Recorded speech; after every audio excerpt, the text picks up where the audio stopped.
student. Oh, start that one again. Hello, my name is Greg Givens. I'm a citizen journalist for the Looxcie Corporation, who people that sponsored the camera that you're looking at and the camera feed that you're looking at right now. And right now, I'm interviewing. Sterling Davenport. And what do you do for the Upper Browns Project, sir? I'm a history and civics instructor. I teach the history classes and the political science classes. Wow. And from your just only you only do this during the summer? Do you do all around? Because she had like 15 jobs, so you have. Yes, I've got a million jobs around. I'm actually a director over at Sylvan Learning Center.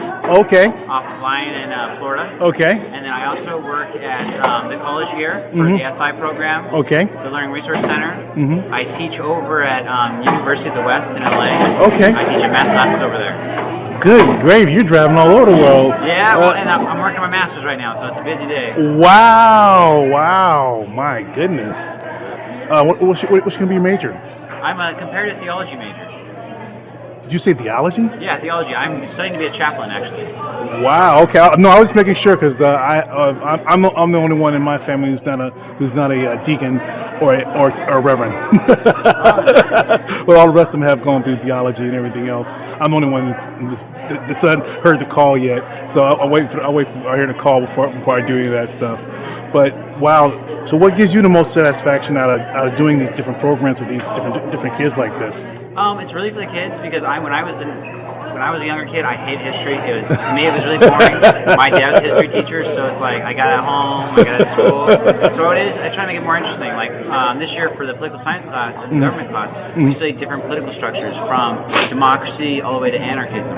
And we give them an idea of what what different countries do. It gives them more a worldly approach to how stuff works, the bigger picture. Right. And like it gives them a good background because like America, we're a federal constitutional republic.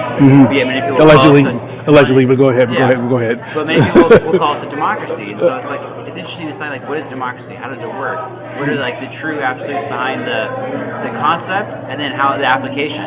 Because like in Russia, they claim to be communist, but then the application is a dictatorship. So it's like, what are they really communist? Is that how it works, or what's going on about it? Oh wow! So it gives them more of an in-depth understanding about like where the philosophy is, and then how it's actually applied. Do you do like field trips, or ask people to come in from different, or how do you pull where you pull your material from? Or I pull my material from a lot of professors that I had when I took. My original degree went from a bachelor's to the history degree, studying in political science. Oh yes, okay. And so then I went over to theology for my master's. Okay. But I studied under a lot of foremost authors. John Simmons, who's really big on to study the philosophy of anarchism and true anarchist thought. And I also took a lot of government classes on democracy and the historical development of countries like Russia from their medieval times to present day, the rise of America from the revolution to present day, and I took a lot of historiography classes on the development of nations throughout history, and how each nation also they develop as one part of a political system, and then they amalgamate different groups. Wow, so basically how it starts off in the beginning and how the dynasties or everything become government and governments become everything else like that. What besides trying to keep their attention in the classroom, what would you say is the most important thing that you liked about teaching the kids? I mean, was it showing them the new way, something that an old dinosaur like myself was taught to read the book, turn the page, read the book, turn the page?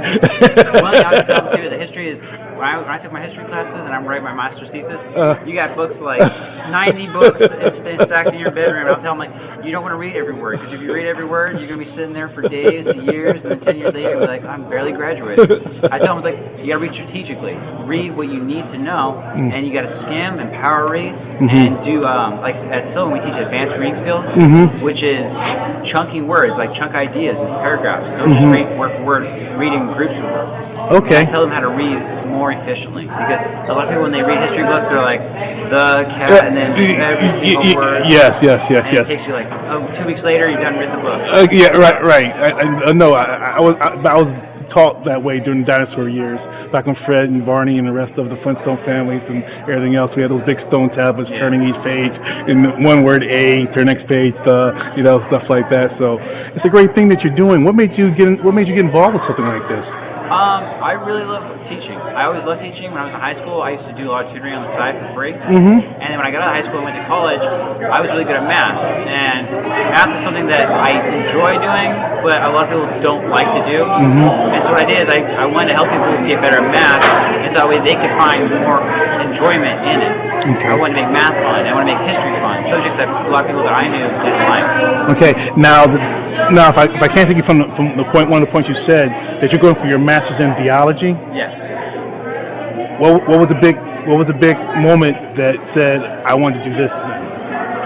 If you don't mind me asking. When I study history, I say the development of like the rise of Christendom, and then the migration into India, right, and the awareness of the Eastern cultures. Okay. And I really was interested in what made them think the way they do. And I thought, well, what makes them think? Is it their government? Is it their history, their culture? What inside their culture propels people to do things and make certain decisions? And what I came across is a lot of theology, and someone's theological background is what gave them their ethics, their laws, their morals, gave them their culture, and it gave them ultimately what their government was going to be like.